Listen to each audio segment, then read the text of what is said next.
हाथरस के गांव में सामूहिक बलात्कार की घटना ने पूरे देश को झकझोर कर रख दिया है। हाथरस की घटना के बाद पूरे सूबे में उबाल है। जगह जगह लोग कैंडल मार्च कर रहे हैं, धरना प्रदर्शन कर रहे हैं। हाथरस की घटना निश्चित रूप से यह दर्शाती है कि सब कुछ ठीक नहीं चल रहा है। यद्यपि तमाम सरकारों ने नए नए कानून बनाए, सख्त कानून बनाए और तमाम कार्रवाइयों की बातें होती रहीं और कार्रवाइयां भी हुई, लेकिन जमीनी स्तर पर अभी भी कानूनों के अनुपालन में कमी हो रही है या कुछ और। फिलहाल राजधानी लखनऊ के गोसाईगंज में यहां पर आज कैंडल मार्च निकाला जा रहा है। हम जानते हैं इन लोगों से इनके विचार।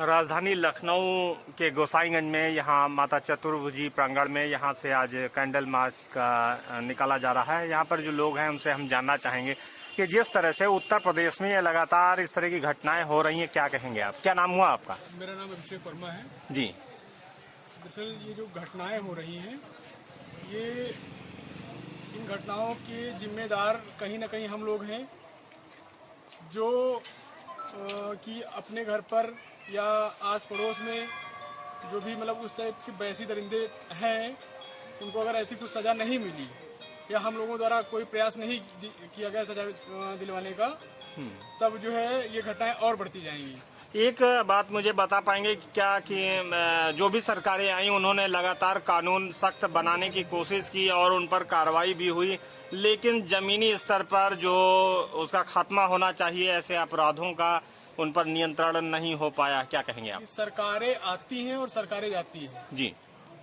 नियम भी बहुत बनते हैं। जब तक व्यक्ति विशेष खुद ध्यान नहीं देंगे, तब तक बलात्कार जैसी जघन्य घटनाओं को बढ़ावा मिलता रहेगा। अपने आस पड़ोस हम सबको खुद ध्यान देना पड़ेगा और अपनी बहन चाहे दूसरे की बहन, सबको सबको अपना समझना पड़ेगा।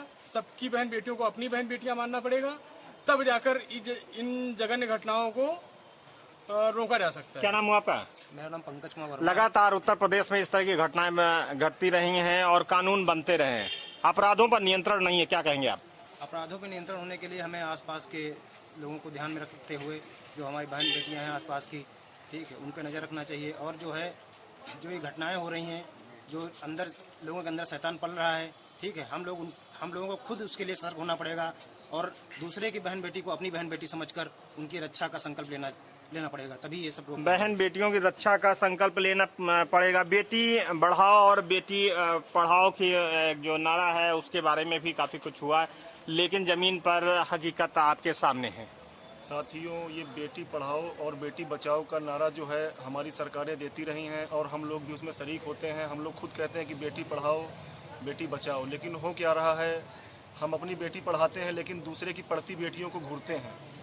ये जो हमारे अंदर का शैतान है, जब तक हम इसे नहीं मार पाएंगे तब तक साथियों ये घटनाएं होती रहेंगी और हमें बहुत दुख के साथ कहना पड़ेगा कि आज हमारी बहन, कल आपकी बहन, कल किसी और की बहन। हमको सबकी बहन को अपनी बहन मानकर इस शैतान को मारना होगा। और आज हम सभी साथी ये मसाल लेके, ये कैंडल लेके कसम खाते हैं कि दोबारा ऐसी घटनाएं ना हो। हम लोग जब सजग होंगे, हम सुधरेंगे, जग सुधरेगा। पहले हम अपने आप को सुधारें, फिर हम दूसरे को कहेंगे। साथियों, सरकारें आती रहेंगी, जाती रहेंगी, हमें सरकार पे कोई आरोप प्रत्यारोप नहीं करना है। कारण ये है कि सरकार कानून बनाती है, फांसी देती है, फिर भी क्या घटनाएं रुकी हैं? हमें नहीं लगता कहीं घटनाएं रुकी हैं। फांसी हुई है, अभी जल्द ही हाल ही में देखा गया है, इनकाउंटर भी हुआ, लेकिन फिर भी लोगों का शैतान नहीं मरा। जब तक लोग स्वतः नहीं इच्छा करेंगे, जब तक खुद से नहीं जगेंगे, तब तक हम उनको जगा नहीं पाएंगे। इसलिए हमें ये प्रण लेना है, संकल्प लेना है, पहले हम सुधरें फिर जग सुधरेगा।